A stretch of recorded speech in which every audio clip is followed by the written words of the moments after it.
All right. Well, our numbers are still climbing, but I think we want to get started. We do have a robust agenda for you today, so let's begin. Welcome to the National Trust Forum webinar series. I am Shaw Sprague, Vice President of Government Relations for the National Trust for Historic Preservation. This webinar is made possible by Preservation Leadership Forum, a professional membership program of the National Trust. Thank you to those forum members who are joining us today. Today's webinar is titled Defending the National Historic Preservation Act and Section 106. And I'm very pleased to welcome my trust colleagues as co-presenters today, Pam Bowman, Betsy Merritt, and Chris Cody, where we'll be covering this very timely and important topic. Before we begin, here are a few technical logistics. We will be taking questions from the audience during the webinar.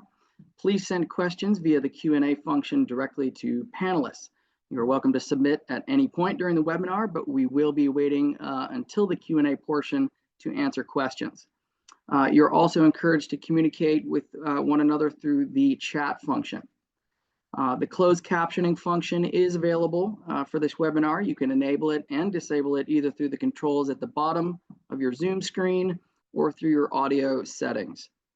And following the program, we will send out a recording of today's webinar directly to the email you used to register. And finally, all forum webinars are available on our YouTube channel.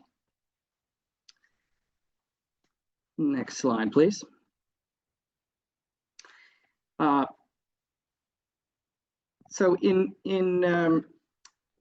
Thank you again for joining the webinar. We see our numbers are climbing. It's a record registration for this content, which we appreciate. And really this webinar is sparked by the recent hearing in the Senate Energy and Natural Resource Committee at the end of October, where the topic was the National Historic Preservation Act and specifically Section 106. So the focus of today's webinar is to share the Trust's observations on the hearing and implications moving forward. Section 106, quite simply, requires federal agencies to consider what impact, if any, federal actions have on historic properties, where the goal is to identify early on in the process historic properties that may be affected and seek ways to avoid, minimize, and mitigate any adverse impacts. Last month's oversight hearing provides our clearest indication yet that the NHPA will be scrutinized and evaluated as part of bipartisan permitting reform efforts. And perhaps more to the point, the preservation community has a limited window of opportunity to contribute to the way policymakers are thinking about modifying this important regulatory process. And we must be clear about the challenges ahead, and there are several. One of our most significant challenges is that many legislators are simply not familiar enough with the Section 106 consultation process. Lawmakers often hear only about Section 106 when there's a problem, and not for the tens of thousands of Section 106 reviews that occur that do not result in a determination of adverse effect each year. Another challenge has to do with timing, and it's difficult to say when a large permitting reform package that NHPA might be included in will move to the legislative process. We're going to cover that in more detail later in the presentation, but it is clear that momentum is building for permitting reform. And just to be clear, rather than focus significant time on the background of Section 106, our discussion today is going to review the concerns raised by lawmakers, describe the National Trust's recommendations, and discuss policy implications and outlook. And we do want to dedicate some time to Q&A. Next slide, please. So as preservation advocates engage with policymakers on this issue, it's important to underscore why the National Historic Preservation Act exists to begin with, and that it was only after irreparable damage to historic resources did citizens and lawmakers recognize the need for a better balance between progress and preservation. In his opening remarks, Chairman Lee noted that preventing places of genuine historic value from being wiped out before anyone had a chance to speak up is not being disputed. He recognized the function of NHPA and Section 106. He noted, however, that federal policy around NHPA, like NHPA, needed to be right-sized, and that Section 106 in particular must be examined to ensure that it's playing the role Congress intended.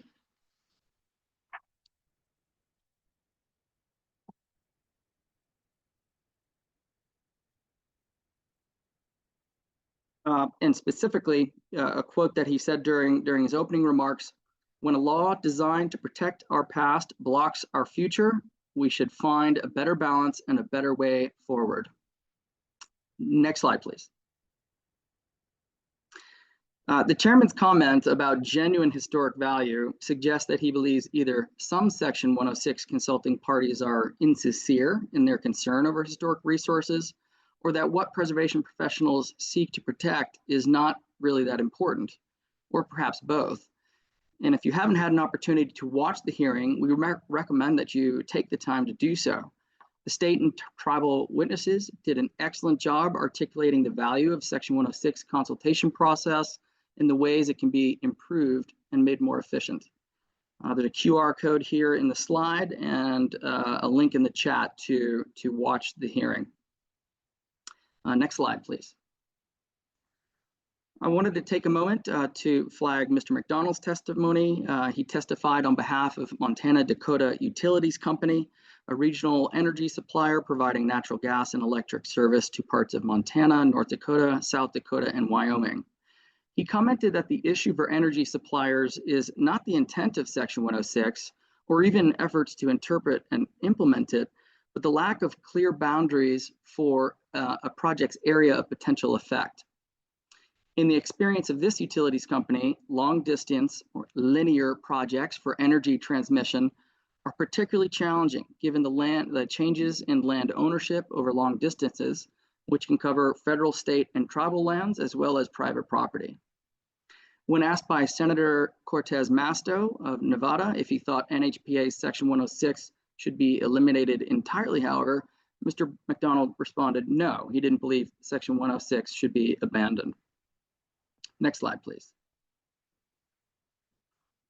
In his written testimony, Dr. Merritt noted that the Section 106 process is working, and that of the roughly 1,500 106 reviews conducted in Utah each year, an average of 3.2%, or 34 cases, results in an adverse effect determination.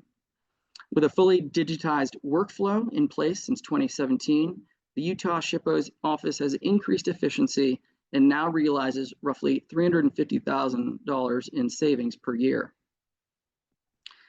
Chairman Lee commented that the scope of what can be considered during consultation has ballooned dramatically, and asked how parties to the consultation determine the appropriate area of potential effect. Dr. Merritt emphasized that Section 106 contemplates both direct and indirect impacts to historic resources, and that 36 CFR 800 contemplates visual, atmospheric, and auditory impacts to historic resources. He noted that this can often increase the size of an undertaking's area of potential effect, but with early engagement, the process can move from more reactive to proactive. Chairman Lee followed up by asking how indirect effects can reasonably and objectively be quantified. Dr. Merritt testified that coming up with a uniform and objective standard is difficult given the variety of historic resources in any given area, but that SHPOs will often begin by asking whether the undertaking threatens to change the character-defining features that make a site eligible for the National Register of Historic Places. Dr. Merritt emphasized multiple times that the decentralized nature of Section 106 and the value of each state evaluating its own historic resources is core to the process and such an important component of NHPA. Next slide, please. Mr. Concho, the Tribal Historic Preservation Officer for the Pueblo of Acoma, articulated the significant challenge of managing hundreds of Section 106 reviews each year but only receiving an average of $100,000 in federal HPF funding to carry out this work. Early consultation and adequate resources will help ensure Pueblo of Acoma is able to safeguard sacred sites while advancing responsible development. By comparison, SHPO offices receive an average of $1 million annually, which does highlight the dramatic difference that, that tribes face in adequate resources. Next slide, please. Members of the Senate Energy and Natural Resources Committee expressed a variety of views on the Section 106 process, but we clearly saw an interest by both Republicans and Democrats in wanting to make sure the consultation process is working as best it can. Momentum is building for a large permitting bill on Capitol Hill, and policymakers appear ready to include the Section 106 consultation process in the reform conversations. I'm going to turn it over to my colleague Chris now to highlight several points about the 106 process that advocates need to know. Thank you, Sean. Well, despite all the criticism heard during the committee hearing, it's important for historic preservation advocates to remember that it's quantifiably undeniable that Section 106 works. There are around 120,000 Section 106 consultations every year, and over 98% of them result in findings of no adverse effects. So when we talk about problematic consultations, we're really talking about outliers in a generally successful process. And it's unfortunate that policy might be made based on outliers, which is never a good thing. We've also seen the example from the Utah SHPO that over 98% of their consultations are completed in around 7 days. And that's consistent with most SHPO data that we're aware of, that these reviews are conducted in a timely manner and often much faster than it's required by law. And additionally, it's important to make decision makers aware of the fact that there are many effective administrative tools that already exist that can really be used to solve virtually any challenge related to the Section 106 process. Next slide. The most powerful and useful of these tools are program alternatives. They're established in 36 CFR 800.14. There are 5 types of program alternatives: exemptions, standard treatments, alternate procedures, programmatic agreements, and program comments, the last 2 being the most commonly used. There's also a link here on this slide to the ACHP's description of program alternatives and their list of program alternatives. All program alternatives are run through and administered by the ACHP. Next slide, please. For example, the ACHP is empowered to grant full-on exemptions for categories of undertakings or even to agencies from Section 106. For example, the interstate highway system has enjoyed an exemption since 2005. And just in recent years, there's been a new exemption passed for electric vehicle supply equipment, which is basically charging stations for electric vehicles. And all of GSA was granted an exemption in 2023 for their routine operations and maintenance, in large part due to the success of GSA's internal preservation program. Next slide.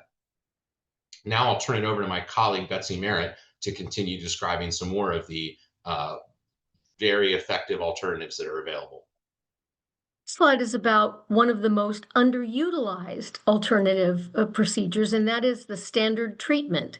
The Veterans Administration is currently developing one to address work on national cemeteries, but the standard treatment option is to develop something that could be used across agencies for a particular type of activity. And the most useful function of these standard treatments would be to support a no adverse effect finding. So once the standard treatment is developed and approved, then the universal use of it would be to support no adverse effect findings and therefore substantially expedite the Section 106 process. Next slide. Alternate procedures is also a relatively underutilized option for Section 106 compliance. The agency that has adopted it is the Army.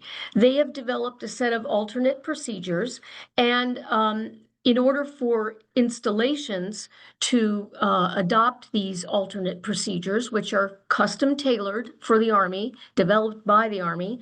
The installation has to adopt a historic properties component to their own procedures. And the Advisory Council on Historic Preservation's website highlights 3 Army installations that have adopted these alternate procedures. They name Fort Benning, Georgia, Fort Hood, Texas, and the Picatinny Arsenal in New Jersey. And there's a really impressive statistic about these alternate procedures. In the first 5 years at Fort Benning, Georgia, for example, they reviewed 5,000 projects under the alternative procedures, and only 37 of those required review by the SHPO because of the fact that these alternate procedures established a streamlined internal way of completing these reviews.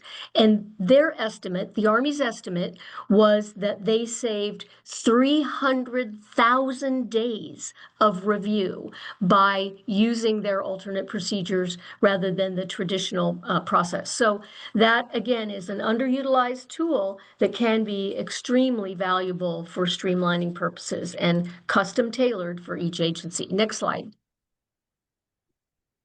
The most widely used alternative is programmatic agreements, negotiated by the agencies, and they can be nationwide programmatic agreements, or they can be for a particular project. The most common circumstance in which programmatic agreements are used is when the effects of a project on historic properties can't be fully determined ahead of time prior to approval. And so the programmatic agreements establish a process for making that determination and resolving those effects. And it's especially useful when you have complex projects that might involve multiple agencies or multiple states. And the advantages of these programmatic agreements is that they are negotiated. In contrast to the NHPA process, they are negotiated, and the stakeholders have a voice in negotiating a consensus-driven outcome, and they're custom tailored to the circumstances of the project. They can incorporate creative mitigation, expedited timelines, and a variety of factors. And the result is a consensus-driven process that is often a win-win outcome. Next slide. These are some statistics about the use of programmatic agreements. This shows that 19 nationwide programmatic agreements have currently been adopted. The National Park Service is the winner with the most, and that there are 9 more nationwide programmatic agreements currently under development. And some of that process was slowed down by the federal shutdown, but we anticipate it will be rejuvenated soon. Next slide. And then this shows the timeline of nationwide programmatic agreements, and that in the most recent last 5 years, the number of nationwide programmatic agreements has dramatically increased, and agencies are really recognizing the value of this tool and using it more broadly. Next slide, please. The final program alternative that we'll discuss is program comments. Like programmatic agreements, these are increasingly being used by federal agencies. Program comments are issued by the ACHP, either on their own initiative or at the request of federal agencies. And today they're being used as vehicles for policy goals and to achieve cost savings in many instances. Next slide, please. As of today, there are 18 active program comments with 2 currently in development, and they're a very helpful tool for an alternate means of compliance with Section 106 for certain challenging categories of undertakings like the disposal of naval vessels or the treatment of former ammunition production facilities and plants, resources that really need a special set of procedures in order to appropriately deal with them. Next slide, please. So while many federal agencies have enacted program comments, and they're pretty broadly used, by far the Army is the winner in terms of how many program comments they've enacted. Currently, all of Army housing is covered by program comments. And there's a provision in this year's NDAA that would extend the Army's program comments to all other branches of the military. Next slide, please. Just like programmatic agreements, there's been a significant increase in the use of program comments in the 2020s. This slide shows a combination of the number of program comments and programmatic agreements that have been enacted. And as you can see, the 2020s are far ahead of previous decades, and we're only halfway through the 2020s. So this slide really shows how federal agencies are increasingly using these streamlining tools, these administrative streamlining tools that are already available to them to deal with challenges coming from Section 106. Next slide, please. So what's the problem? We've explained how quantifiably the vast majority of Section 106 consultations are concluded in a very timely fashion, and it's less than 2% that even result in adverse effects. And when challenges do arise, we've shown that you can use all of these program alternatives to solve problems and challenges that come before you. So with this fantastically successful framework, what is the problem? Why are we hearing that there are problems? Well, it's important to be honest with ourselves and to note that there's always room for improvement. So some of the problems that we acknowledge here at the National Trust are first and foremost, and somewhat perpetually, capacity constraints for SHPOs, TIPOs, and the ACHP. All of these great program alternatives can only happen if there's staff there to develop these complex documents and execute these agreements. Another major challenge that we see is a lack of federal agency staff resources and expertise, especially in light of recent layoffs. There are so many folks at federal agencies right now doing a job that used to be done by 3 people, and that's a real problem. Another major issue is the late initiation of consultation, where agencies treat Section 106 as an afterthought or part of the end, as opposed to incorporating it early into the envisioning process for projects. And this really can have an effect on agencies' ability to avoid adverse effects if they've already made decisions that prevent that avoidance. Another major issue is technology and data gaps, not including non-digitized and inaccessible historic property records. It's 2025 and still many SHPOs are forced to work with paper records, and people are still forced to go access paper records or extremely outdated databases, especially for archaeological sites. That's a major problem that slows everything down. Another major issue is complex multi-jurisdictional projects. Shaw mentioned this earlier. When a project like a linear transmission line crosses through multiple agency jurisdictions or multiple states, there can be questions of who goes first, who starts what when, and sometimes things can get redundant or muddied. Next slide, please. Digging a little bit deeper and more introspectively, I think we should also acknowledge that there are issues with inconsistent ACHP and identification actions. But some of these are caused by federal agency policies. So for example, Senator Murkowski during the committee hearing mentioned a 1.7-mile transmission line in Alaska where 500 test pits were dug for the Section 106 compliance for that project. Those test pits were not dug because of SHPO direction. It was internal National Park Service policy that led that to happen. So some of these inconsistent APE and identification actions are coming from internal agency policies and not from anything to do with the consultation process involving the public or SHPOs.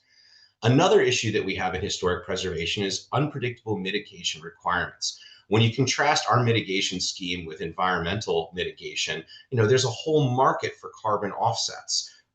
Permit applicants can go into a project knowing that if they do X damage to the environment, they will be required to do Y for mitigation. There's substantially more predictability than there is for historic preservation and cultural resources mitigation. This is something that can be seen as a challenge from the permit applicant's perspective. Another issue that arises from the permit applicant's perspective can be that submittal requirements and expectations differ from SHPO to SHPO. For a variety of reasons, most of them well-founded. Some SHPOs require different or more extensive information than others, or require things to be submitted in different forms than others. While this gives great power to local input and influence from the permit applicant perspective, it can be more complex than they'd like. Now, we can't talk about problems with Section 106 without the next bullet point on this slide, we have to acknowledge that there are unrealistic applicants who sometimes deny the significance of historic resources and or take an adversarial approach to the Section 106 process. I've heard many instances of applicants discounting the value of historic resources, discounting their significance, and some that really do see the Section 106 process not as something that can help inform their project and make it better, but rather as an obstacle that they have to fight. And that is rarely a successful approach to take to the Section 106 process. The last challenge that I'll mention, which I think is one of the biggest in our field, is the misconceptions about Section 106 that are out there. The most common one that I hear is that it's an environmental review or the same as NHPA, and it's most definitely not. And here to talk a little bit more about that is Betsy Merritt once again. Next slide, please. Okay. Well, the last year, as many of you know, has been a year of enormous upheaval in the NHPA world. And so a lot of this is subject to ongoing adjustment, but I'm going to first summarize sort of the primary well understood distinctions between NHPA and Section 106. But as I said, things are evolving quickly in the NHPA world. So NHPA applies to major federal actions. That's the statutory term.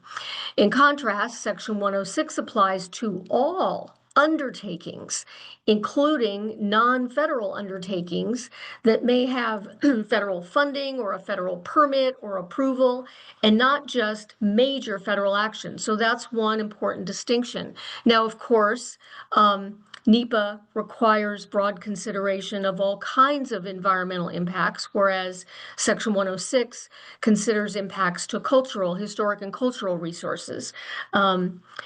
NHPA documents include environmental assessments, environmental impact statements when there's actions significantly affecting the quality of the human environment, and then ultimately records of decision when the agency's final decision is made. Section 106 explicitly requires consideration of cumulative effects. And as you'll hear, as you've probably already heard, NHPA now no longer requires that consideration. So that creates sort of an awkward discrepancy, a confusion that's going to be coming up in the Section 106 review process. And in contrast to sometimes typical practice, Section 106 must be completed prior to the agency's final decision. That is the statutory language.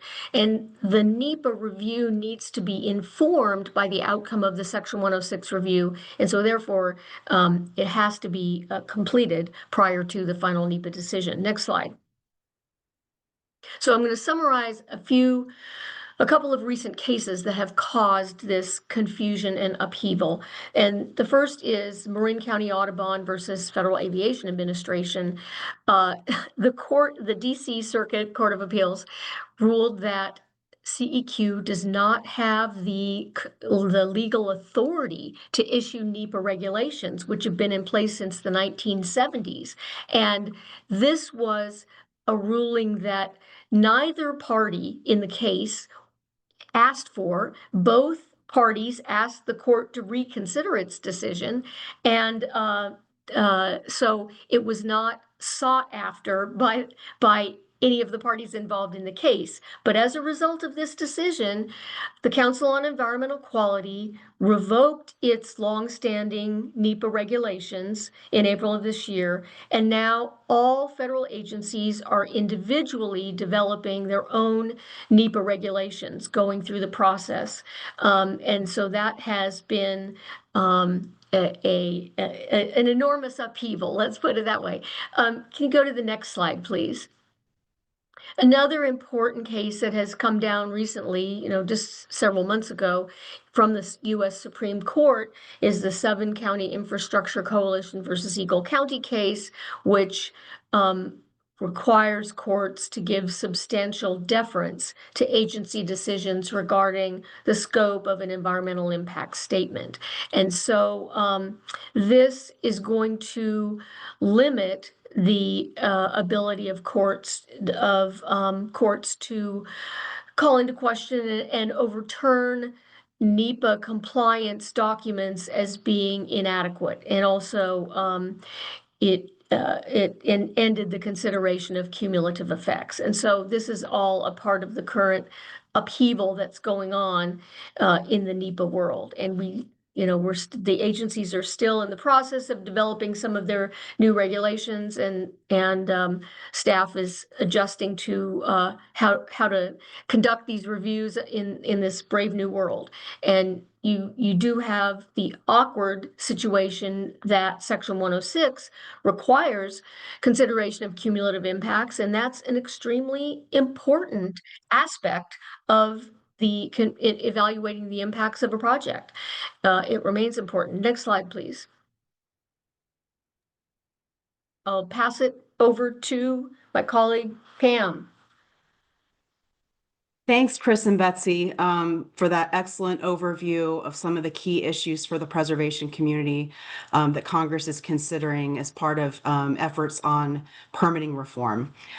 Before we wanted to get to the Q&A section of our webinar, we wanted to put this in the context of congressional action on some of these issues. And as many of you know, for the past few years, Congress has demonstrated sustained interest in permitting reform, which really kind of broadly refers to the federal permitting process for a wide range of projects, anything from pipeline construction or highway projects or oil and gas development and beyond. And these projects have the potential to impact historic resources, which is why these issues are coming front and center in many of the committees that handle preservation issues that our community is advocating on. Permitting reform has emerged as a high priority bipartisan issue for both Democrats and Republicans because Congress has been exploring ways to expedite both non-renewable and renewable energy projects nationwide. Just in the last Congress, between 2023 and 2024, we saw over 20 bills on this issue be introduced as elected officials were responding to a wide range of constituencies weighing in on some of the processes relating to permitting. We also saw last year in legislative activity related to the National Environmental Policy Act as part of the June 2023 debt ceiling deal. These provisions also played into some of the ramping up of permitting reform efforts in Congress over the past few years. But despite the strong bipartisan interest at the end of 2024 to advance a legislative proposal on permitting, the presidential election and shortened legislative calendar prevented further action. And so we entered the second Trump administration in January and saw a series of executive orders, and many of these were related to energy development, and we covered these extensively in our February webinar.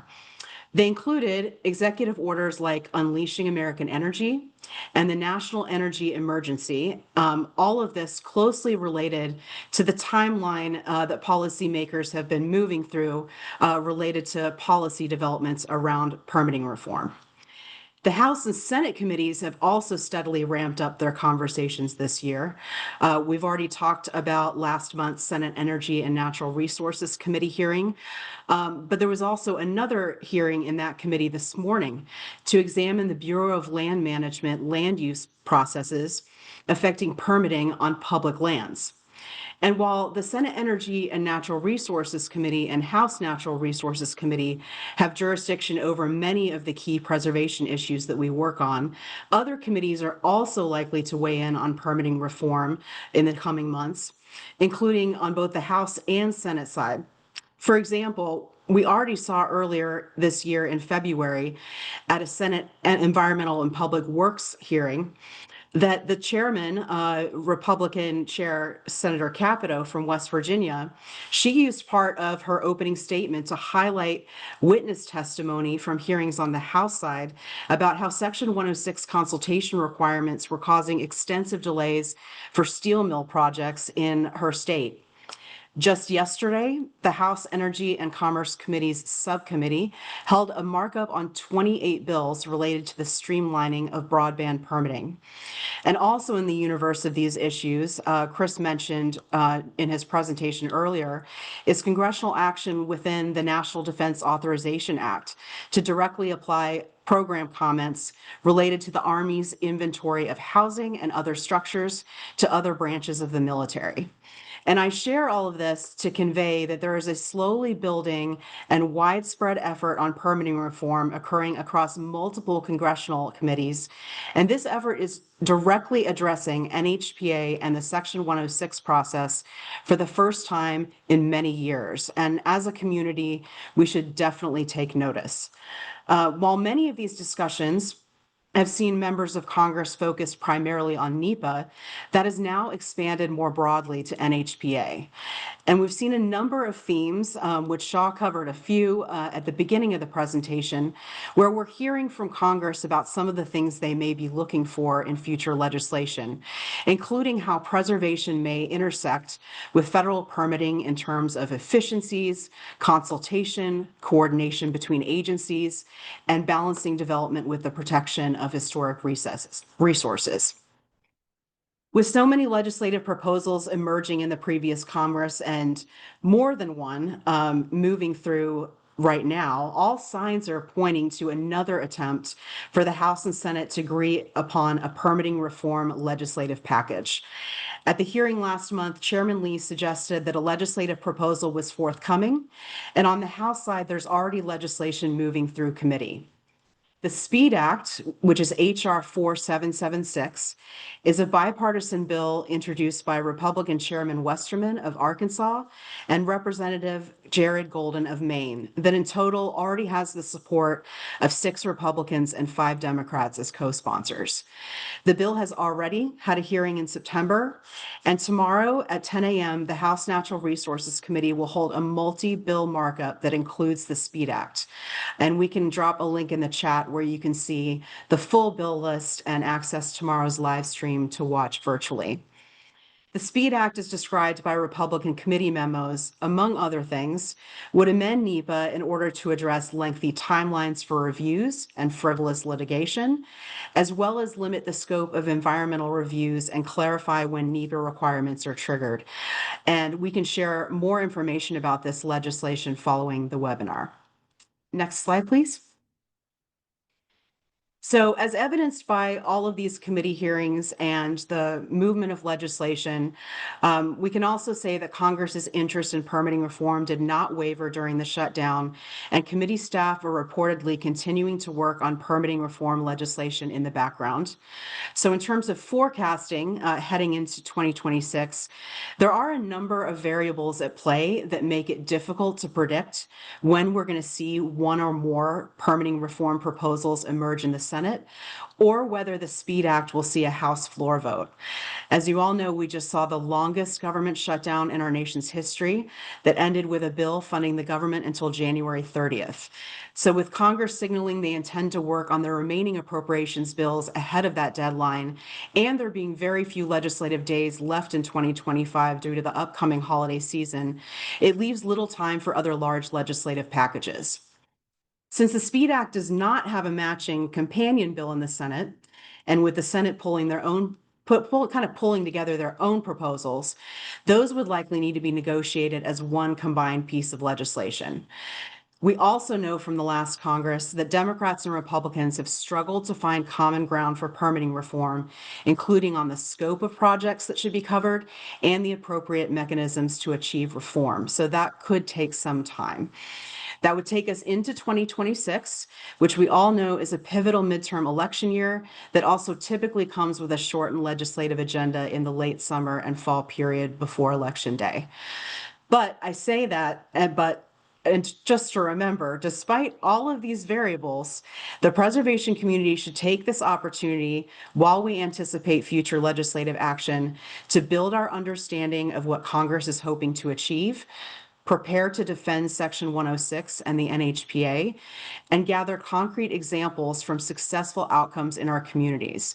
It's been many years since we've seen a single issue hearing before a committee on NHPA and Section 106, which makes our issues front and center for key decision makers. Most importantly, we have the opportunity in 2026 to continue to reaffirm the public value of preservation, and this should be one of our core components of defending NHPA and Section 106. We also have an opportunity to highlight the policy origins of the NHPA and the Section 106 process, which was passed by Congress in part due to the public outcry over widespread demolition of our nation's historic resources and provides critical opportunities for stakeholder input. Next year is America 250, and it's a year of many anniversary celebrations and a heightened focus on history and historic preservation. So we have an opportunity next year as preservation advocates to advance our policy priorities and call for continued federal investment in our nation's history, including for the Historic Preservation Fund, or HPF. Our funding ask for the HPF is currently $225 million, and a call for 250 in 250, or otherwise $250 million during America 250, could have an ask included in there for an additional $25 million within the HPF for survey and digitization of historic resources. This type of request would directly address one of the themes during the recent Senate hearing, that additional investments could substantially aid cultural resources staff in effective and efficient Section 106 consultations. We know that future legislative activity is on the horizon, and we need your engagement and participation, because as preservation advocates, we need to make sure that Congress hears about our perspectives on these issues. So following our Q&A in just a few moments, we'll also be sharing some of the ways that you can stay informed, stay engaged, as well as some of the additional helpful resources you might need during your advocacy in the next few weeks and months. I am now going to turn it over to my other colleagues to begin our Q&A session. Great. Thank you so much, Pam. My name is Lauren Cohen. I'm a member of the government relations team at the National Trust, and I just wanted to come on and start our Q&A section here. Now, the first question I had was going to be for Pam. Given all of the recent congressional committee activity and all of the bills that you just detailed, what do advocates need to know about reaching out to their members of Congress, maybe in the next couple weeks, the next couple months? Do we have a specific timeline that advocates need to be aware of? I know we'll be sharing some resources as well, but didn't know if you had any other tips there for our advocates. Well, while we don't necessarily know the exact text of a proposal right now that the House and Senate may coalesce around, we do still have a lot of information that we've been able to gather over the previous months. For example, things like the Senate hearing last month, the hearing that's going to take place tomorrow with the markup, we're able to get a lot of information out of those proceedings about what members of Congress are interested in, the types of questions they're asking, when they're talking with the witnesses, what types of policy reforms may be on the horizon. And so we can use that information to start conversations with our own elected officials about what our position is and why we think Section 106 and NHPA are important. So as part of that, we've mentioned this a lot, but hearing from you about examples in your community is extremely important. It helps personalize those congressional office visits, lets them know that there have been successful projects or outcomes in their communities, and helps you kind of continue your relationship building with that office and give them reliable and trusted information and resources as they try to make their decisions about how they may vote or how they may plug into this overall permitting reform effort. Great. Thank you, Pam. We're seeing a lot of questions in the chat, so I'll start to move through some of those. The next question I'd like perhaps for Betsy to come on screen and maybe answer for us. Betsy, could you give us some background and detailing about how Section 106 review and authorization relates to the White House East Wing? Could you give us a little bit of background there? Okay, well, as many of you have heard, there is an explicit exemption in the National Historic Preservation Act for the White House, as well as the Capitol building and the Supreme Court. It was Section 107, as opposed to 106, Section 107 of the National Historic Preservation Act when it was adopted in 1966. And so that is an important reason why there was not a specific regulatory process for the demolition of the East Wing. There are I would say there are parties that are interested in proposing to amend that statutory language. It's not going to happen quickly, but that's the primary issue in terms of the East Wing. Now, the plans for the new ballroom are reviewable, are subject to review by the National Capital Planning Commission and by the Commission of Fine Arts. The government shutdown delayed the process of reviewing those plans, but we hope that they will be reviewed soon. Anyway, the exemption in the National Historic Preservation Act is the primary problem with trying to get review of the demolition of the East Wing. Great. Thank you, Betsy. And I see that Priya just dropped a link in the chat, linking to the National Trust Statement and the FAQ about the construction of the White House Ballroom. So definitely check that out if you are interested and have more questions about that. Chris, I wonder if maybe you could jump in here to answer some questions that we've gotten about what reforms might be recommended or interesting to Section 106, if any. So I think that we made the point pretty clearly that we believe that Section 106 works. And if you want to show us a problem with Section 106, we'll show you a program alternative and an administrative fix. We do not believe that the National Historic Preservation Act itself needs to be dramatically changed, certainly. And if there were to be some small changes, they would likely be to the regulations of 36 CFR 800.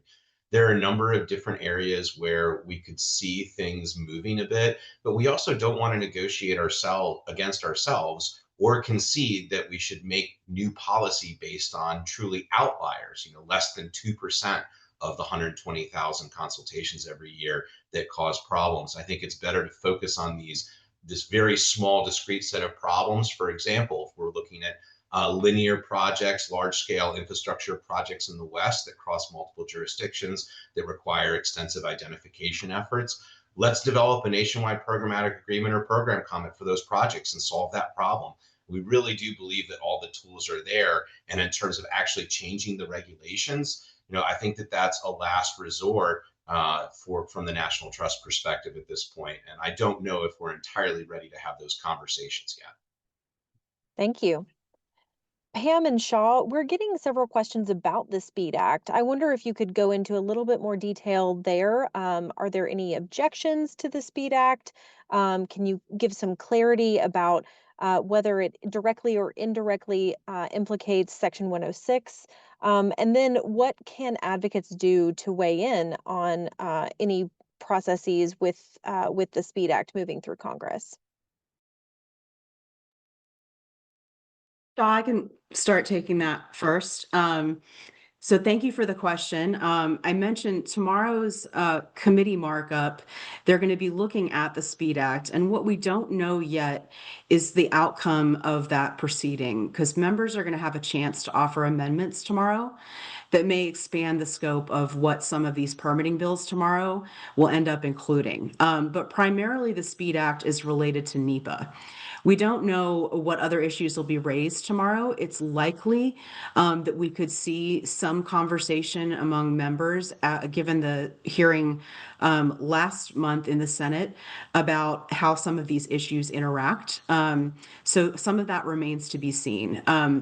We have our government relations newsletter that we send out monthly, and we'll be talking about some of those resources later, but we're hoping to include information about this hearing and more analysis of what happens tomorrow, as well as ways that people can get involved. And as I mentioned earlier, there is no equivalent to this bill on the Senate side. So when we see provisions and other proposals from the Senate, there's going to need to be some reconciliation between the two, or at least an agreement of how they're combined, because it's most likely that they'll pass as one big legislative package. So while we do have some time on that, the SPEED Act would still have to go to the House floor for a vote. And there's a number of other variables there. It's still important for us now to see what the outcome is tomorrow, what the final bill text looks like, and where we might need to engage there. And Shaw, feel free to add to that. Can I jump in with a comment as well? Of course. I'd like to make sure people are aware that there's a couple of provisions in the SPEED Act that I think are especially troubling. One is that it would not be a major federal action under NHPA if the only federal connection is providing federal funds. And if taken literally, that would mean that even major federal highway projects that are only getting federal funds, no other federal permits, would be exempt from NHPA. So that's a troubling provision. Another one is one that says when you're doing a NHPA review, you cannot consider any impacts that are separate in time or place from the project or the action. So that would suggest that if you're doing a project in a particular location and it's going to have a visual impact on a historic resource in a different location, you can't consider that. So there is some language in the SPEED Act that is incredibly extreme and would severely eviscerate NHPA reviews. I just wanted to point out those two provisions in particular. Great. Thank you, Betsy. And I see that we've got the link to that markup that's happening tomorrow in the chat. So definitely stay tuned for that. And as Pam said, we'll be sure to do a write-up reviewing that markup in our monthly government relations newsletter. So be on the lookout for that and make sure you're on that distribution list as well. We continue to get a lot of questions, so I'm going to try to get through as many as we possibly can. This would be for any of our panelists if you want to jump in to answer this. Someone comments that here in Indiana, our DOT Section 10 staff is understaffed and has been for a long time, which has delayed their review times. Do other states have this issue, and what can various organizations do to promote staffing at the state level agencies where review has to be done prior to the SHPO's review? Anyone like to weigh in there? Well, I'll weigh in just because I mentioned this issue on my slides about challenges that we face. And everyone is facing capacity issues and staffing issues. It is not unique to Indiana. And this is one of the frustrating things about some of the criticisms of Section 106 is when you under-resource anything, it's not going to work ideally. And the law works on its face. It's only when capacity challenges enter into it that you run into problems. So, I mean, that's my answer is you're not alone. And I wish that I had a magic answer, a silver bullet to solve this problem across the country, because it's everywhere. And the only solution is to adequately staff agencies. There's so many state agencies that have positions that historically existed for cultural resources management and compliance that are no longer staffed and no longer there.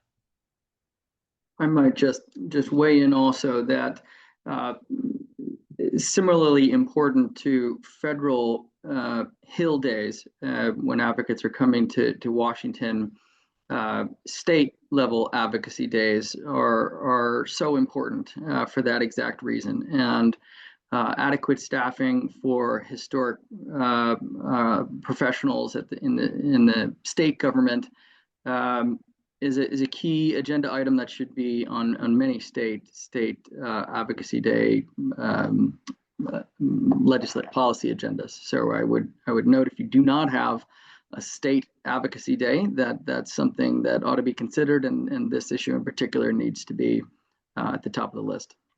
I'll also add that there are some state agencies, especially many DOTs, that actually fund positions at SHPO offices to ensure more timely reviews. And that's one way that state agencies can make sure that their needs are met in accordance with their timelines. Great. Thank you for that insight. Is there an ROI component to Section 106 review, both the review in general and also to the ROI of time saved from having the standard process?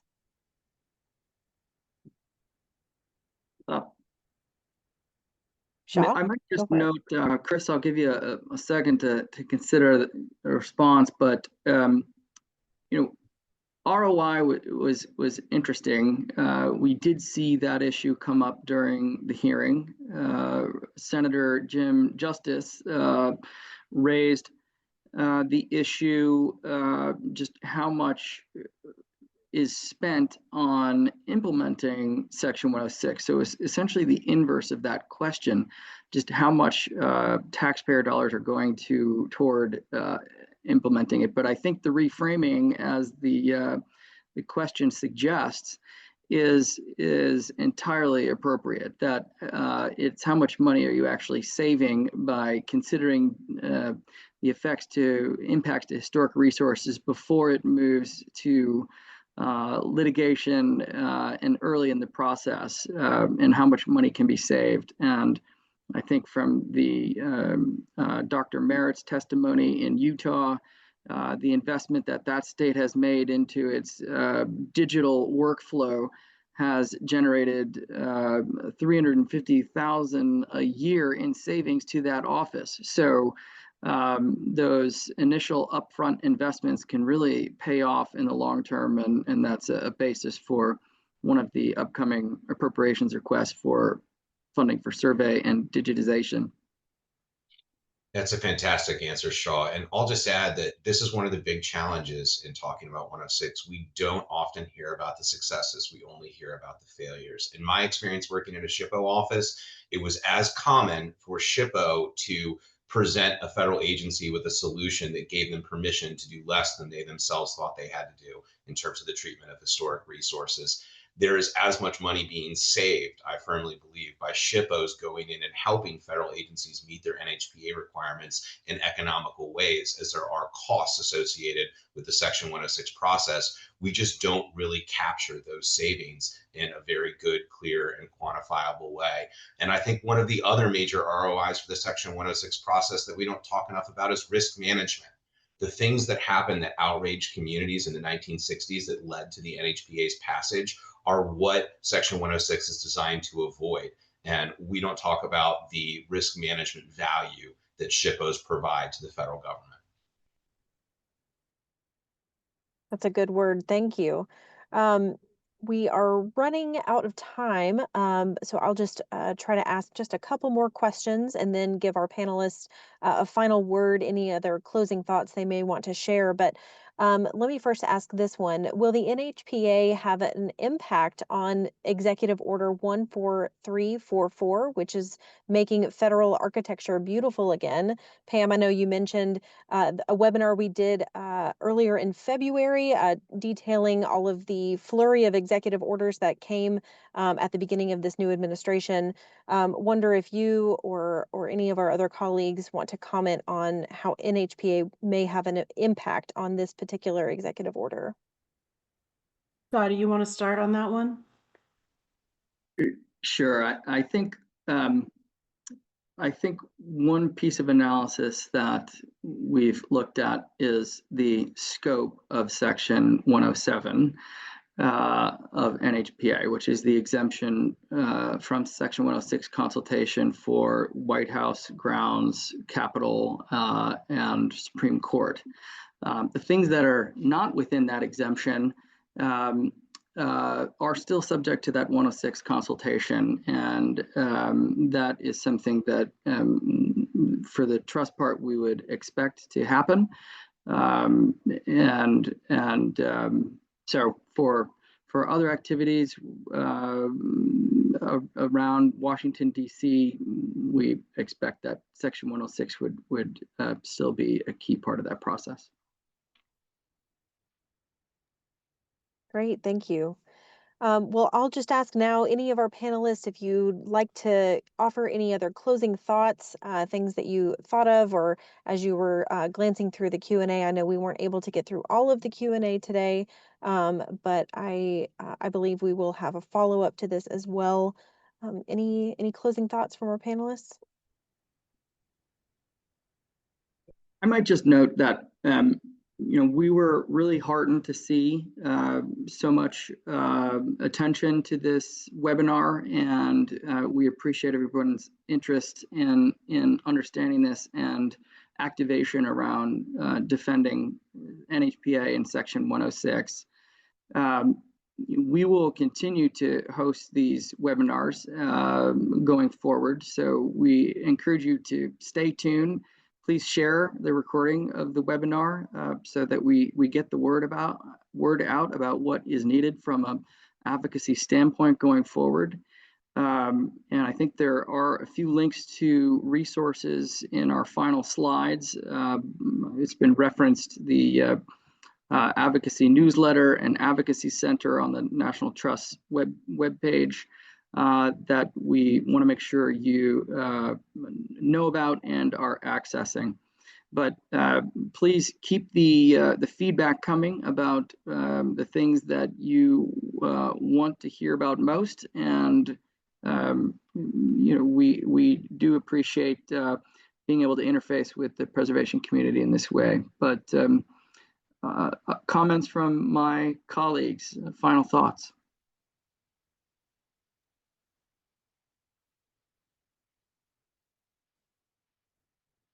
Okay. Thank you to everyone who took the time to attend today, and thank you very much for your continued advocacy for historic preservation. It is much needed at this moment in time. Thank you, everyone. Well said. Thank you, everyone. We'll see you all soon.